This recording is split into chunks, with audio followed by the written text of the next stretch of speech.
In a book titled Come Home to Yourself, Deja Ray writes, quote, "Stop making excuses. Stop settling for what's in front of you. Stop pretending that this life is what you want, that this person is who you need, that your desires are out of reach. Every night when you go to sleep and sink into yourself, you know what is right.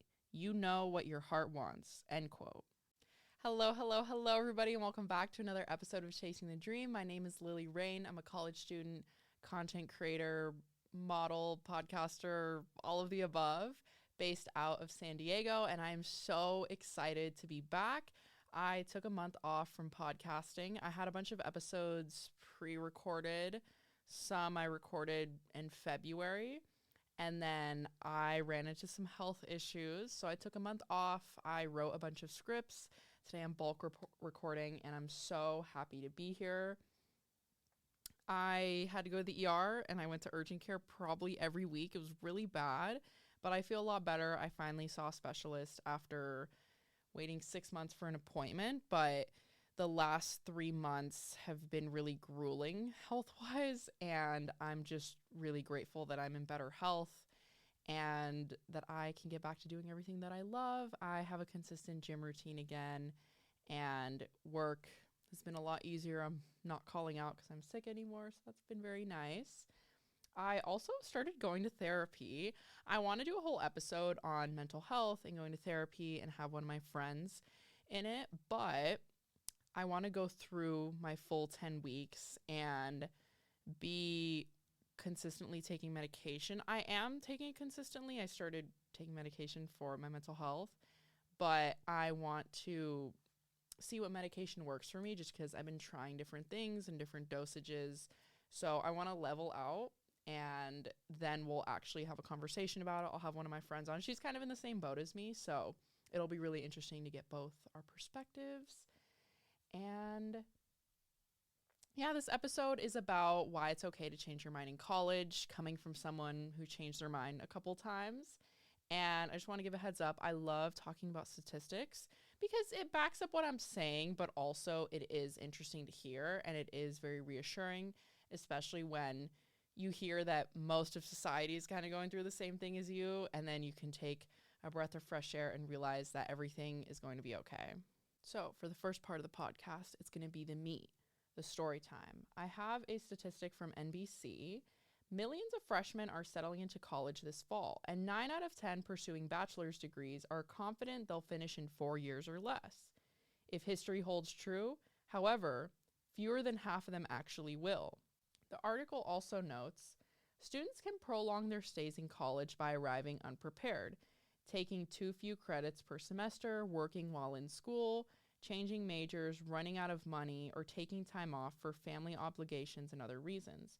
Colleges and universities can slow them down by piling on additional requirements, failing to provide enough sections of required courses, offering inadequate advising, and being stingy about accepting transfer credits. I will try and link it in the description if you guys want to check out this article. After hearing all those statistics, I wanted to give a little bit of my story and pretty much like go through the reasons why it makes sense that most people graduate within 6 years or even more. My mom took 8 years to finish college. So I graduated high school when I was 17 because I was very eager to go to college and study some kind of design. I ended up going towards lighting design, and while I was in college, I was offered a really cool blue-collar trade job to be a lighting electrician in Hollywood, specifically North Hollywood. And it was a very high-paying offer, and I really wanted to take it, but I had a dispute with my parents, and they didn't want me to do that. So I ended up going to college because they offered to pay for it. They offered to pay for my tuition, so we settled upon that agreement. I would go if they paid for it. But I wanted to go work the blue-collar job a little bit more and be guaranteed a job out of college and to be able to take this title with me everywhere that I go. Like, I could be an electrician anywhere. But I went to college, and I don't have a job that's $75 an hour going out of school, which kind of worries me sometimes. But if I went down that path, I wouldn't be in San Diego right now. I would still be living in LA, and I'd be stuck with that 5-year contract, and then I could actually leave. But I'm really glad that I ended up going to university and pursuing it fully because it took me to a new place. It gave me this new life and it's enabled me to do new things that I probably would not have time to do if I was stuck working 40, 50 hours a week in the apprenticeship, even though it's good money. My life would just look a lot different. I don't know. Maybe I'd be engaged or something by now. I have no idea. But I did take 4 months off when we had that dispute because I was really upset with the whole thing that went down in my family. And I just took some time to figure out what I actually wanted to study in college because lighting design is very niche to LA and just like major cities that have a lot of concerts where movies are produced, commercials like LA, New York, Georgia. Granted, there are lighting jobs everywhere, but you wouldn't work something that's as cool. Like you'd probably do lighting design for a furniture store, but it's so much more fun to do it for a movie or a commercial or you know what I mean? So I took 4 months off, like just a semester, just a summer, and I ended up deciding upon art history, and I've been doing that ever since. I transferred to San Diego State as an art history major. I have a love and hate relationship with it for sure. I think we all do with our majors because there's only two paths you can really go down traditionally with art history. You can do anything with the degree, but most people either work in museums or they work in academia doing research. And I tried both of them and I didn't like either of it. So I feel a little bit conflicted because I love it. I think it's a very interesting thing to study, but not necessarily how applicable it is to what I want to do post grad. So that's why I added a social media minor. I'll probably do a whole episode on my social media minor and why I'm so passionate and excited about that because that was kind of a newfound thing that I discovered during COVID, just how much I love social media and how I could see myself having a career in it for sure. Like whether I'm creating content, whether I'm a social media manager, there's just so many things that I could do with it.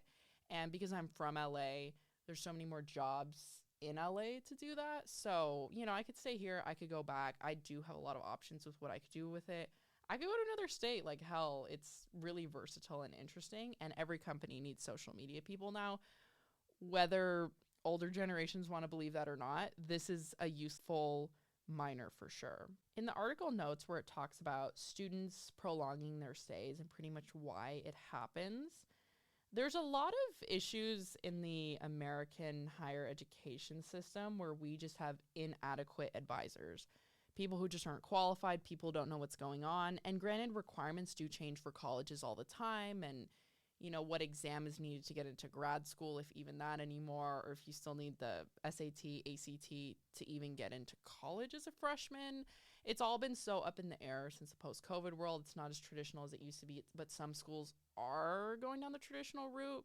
So advisors need a lot of training. And I think they just need like supervision over what they're doing because they can essentially say whatever they want and like, yeah, you're guaranteed to graduate as long as you follow my plan. And their plan just isn't adequate to graduate. And then people are freaking out at the end of the semester when they're supposed to graduate because they were promised something and they weren't given it because these advisors are not doing what they're supposed to do. I got really lucky when I was in community college. I ended up joining the honors transfer program and we had amazing advisors who were always on top of it. I guess they received more training and regulation than the advisors for the rest of the school. So everything was laid out. My questions were always answered. I had a really last minute question like 2 weeks before graduation, and then the advisor hopped on it that next morning. So I just felt very relieved. I got lucky with that, but not everybody does. One of my friends did not get lucky with it. And that leads to just a lot of issues with people graduating on time and uncertainties, which is just sucks. You know, it's just really hard for us because we're promised things we're not given them. And working in school. Okay, I have worked up to 2 jobs while being in school and it sucks. It is so difficult because especially like my parents are paying for my tuition, but they're not paying for my living expenses. So even just paying for your living expenses is an arm and a leg. I can't imagine taking out loans. I'm worried that I might have to take out a loan because I was given a certain amount of money for my tuition, but because I added on a minor, that money doesn't include the minor. So I might have to take out a small loan towards the end of my studies, but I'm trying to pile up some savings so that I never have to take out a loan while I'm in college. And I'm very grateful to say that I can do that. But not everybody can. And paying your way through school is hell. I got laid off from my second job. And it was just scary because there was so much uncertainty. I was only eating twice a day for 2 months. I was scared to eat. I was scared to do anything, scared to buy anything. And it was scary because my income just went from fairly consistent for over 2 years to a really big drop, and it was just enough to pay rent and to buy groceries every week. If you have to work full time while you're in school, you are a trooper. You're doing so much. And if it takes you longer to finish college, do not feel guilty, because you are doing what most college students don't do.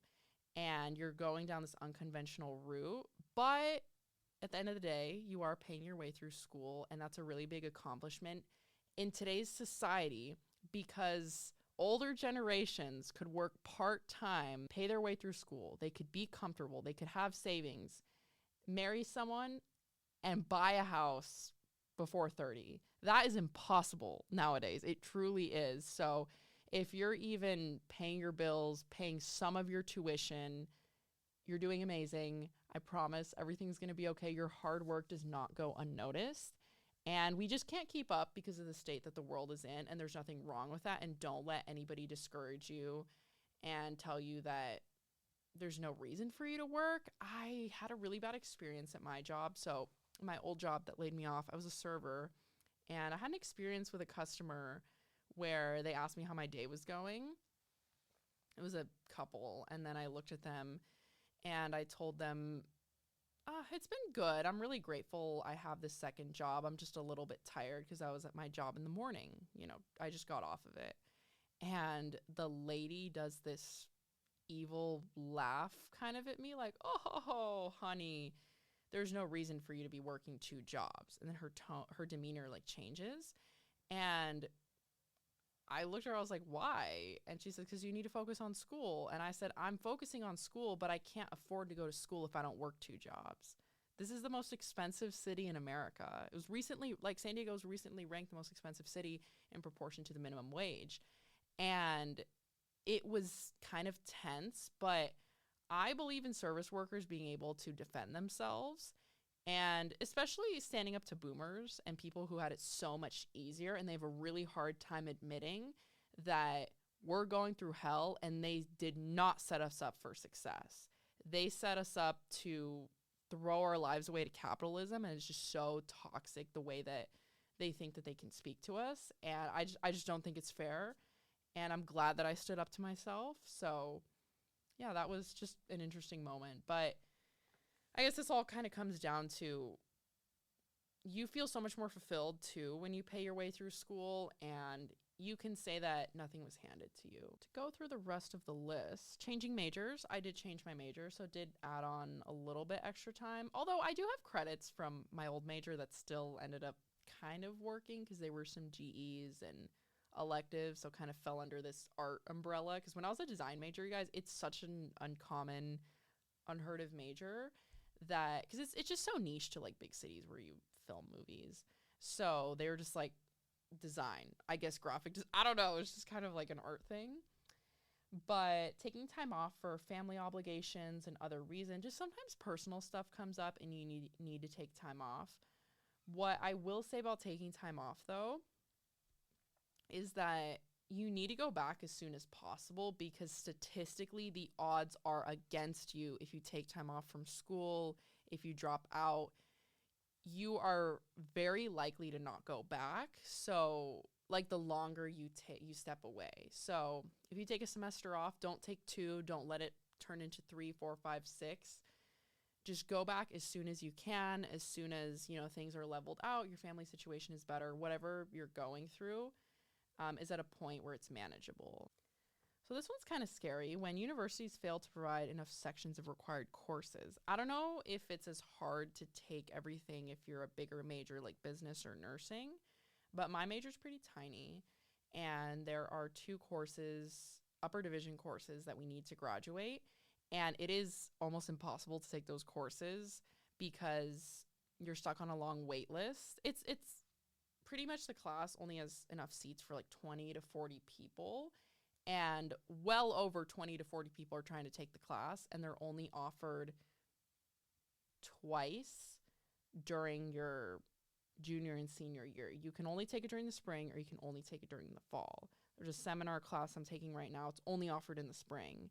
And I didn't want to wait until the semester before I graduate to take that class. So I had to fight to take that class this semester, you guys. I was 10 on the wait list.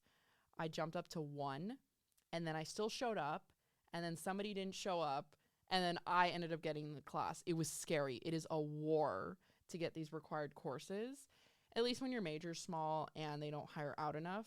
I heard a rumor that the dean doesn't like our department, and we are understaffed for art history, and they don't feel like hiring more people. They don't want to go through all that because they don't like us. So that's kind of messy.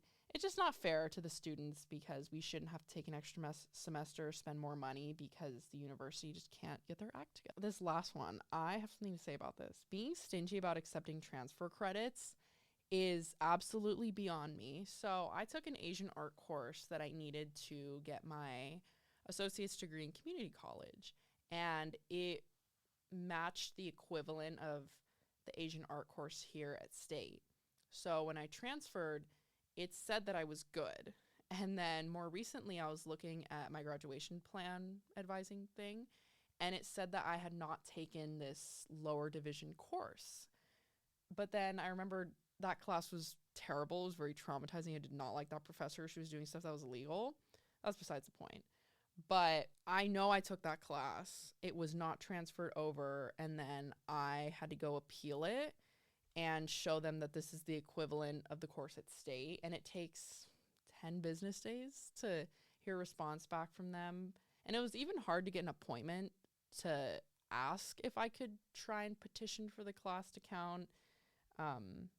I don't know, like, it was just a quick Google search. You could see that this course counted towards my transfer credit, and then it didn't. So I had to jump through hurdles in order to get it to count, which is kind of annoying. But in general, there are so many reasons why it is really hard to graduate college in 4 years nowadays when you're not being handed every single penny to get through college, whether it's rent, tuition, food, absolutely everything, your car. Not all of us are that lucky. Some of us are, but a lot of us get like a little bit of help. You know, it's said that I think 40% of Gen Z and millennial parents have to help us with our living expenses, or 60%. It's something crazy because the economy has just gotten so out of hand that we literally need help or we can't survive. And I thought this was really interesting that regardless of what you study in college, the average adult will change careers 5 to 7 times in their working life. Approximately 30% of the total workforce will now change jobs every 12 months. And the source of this is the U.S. Department of Labor. This made me feel a little bit better because something I always feared from the older generation was, I don't know, this is what I've heard, I guess, from my grandparents, but you kind of signed your life away once you're done with college, or if you didn't go to college, you went to trade school, and you kind of signed your life away at one job and kind of just did it until you retired. You're guaranteed a pension, health insurance. You just only work at this one place until you died, pretty much. And that scared me, that, and then the stereotypical like white picket fence, family of 4, whatnot, American dream that exists in this country, because why should I be tied down to doing one thing? I feel like every year I'm a new and improved version of myself, and I just want to try something new. Or you just get tired of, I don't know, I get tired of jobs every 2 years. I'm like, oh, I need to try something new. But it's reassuring to hear that more and more adults are changing their minds and trying different careers, and they do it for a variety of reasons. It's not just because we're bored of it. It's because, you know, there's crappy management, we're not getting compensated properly according to like our degree and whatnot. Like, we've leveled up, but the salary still stays the same. we're not getting like a raise that we deserve according to the way that the economy is going. Micromanagement is always kind of scary. Layoffs, like there's just so many reasons why you might want to leave a job, or a job literally lets you go and you have to figure out what comes next for you, and it might not be your choice. The only reason I'm still in the restaurant industry, like granted, it's not fun. It is very grueling and taxing on your body and your mental health, but I've kept it because it has the most flexibility with school. They want everybody to work Friday, Saturday, Sunday. Those are the days I don't have school. Those are the days where I kind of have time or have to suck it up and make time in order to go. But then Monday to Thursday, I am at school all day, and then I have to come home and do school until I go to bed. And I barely have time to eat. So for the last part of this episode, I just want to give some closing thoughts. I did go over this earlier, but it's okay to take time off. Come back as soon as possible because the odds are against you whether you like it or not. I did not want to go back after I took a break, but I think it was good that I was kind of forced to go back by my parents.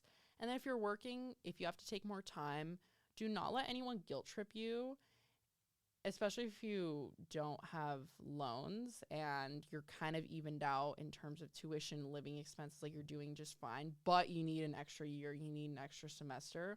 Don't let people bully you into doing things you don't want to do. If you don't believe in taking out loans, don't take out loans in order to graduate on time. Like, just continue doing what you're doing.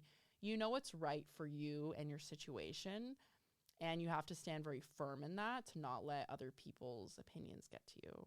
Last thing I want to add, and I really want to stress this, it's never too late. It is never too late to change your major, to change your minor. Even if you're in your last semester, add a minor on that you're passionate about and that's actually applicable to what you want to do post-grad. Don't do something for money, for safety, because that does not exist in our society anymore. You need to do something that makes you happy, because regardless, nothing is permanent, nothing is fixed, nothing is guaranteed to you. So do something that actually makes you happy and that makes you want to jump out of bed in the morning. You can always do an internship that's outside of your major, but as long as you're a college student and you have a resume that's tailored towards that internship, it's not that difficult to be able to switch gears really quickly. And, you know, even though your major isn't what you want, if you've done internships going towards a path that you're more passionate about, that shows a lot to future employers. You know, you can admit, I don't really like my major that much. It might not be relevant to this career, but I have these internships, I've worked in this field, and I'm really passionate about it. And I have a degree. Like, I can show you that I can be committed to something that can show up every day. This is why you should hire me. I'm perfect for this role. And that is pretty much a wrap on why it's okay to change your mind in college. I have personal experience with this, seeing all the reasons why people change their mind. They take more time. They might end up leaving altogether. It all resonates. It all makes sense. When you're in college, you understand all of this. And especially if you're coming from a family who didn't go to college, it's even harder for you to navigate. So don't beat yourself up. Everything works out. And remember to keep chasing the dream. I'll catch you guys next time. And I'm so glad to be back.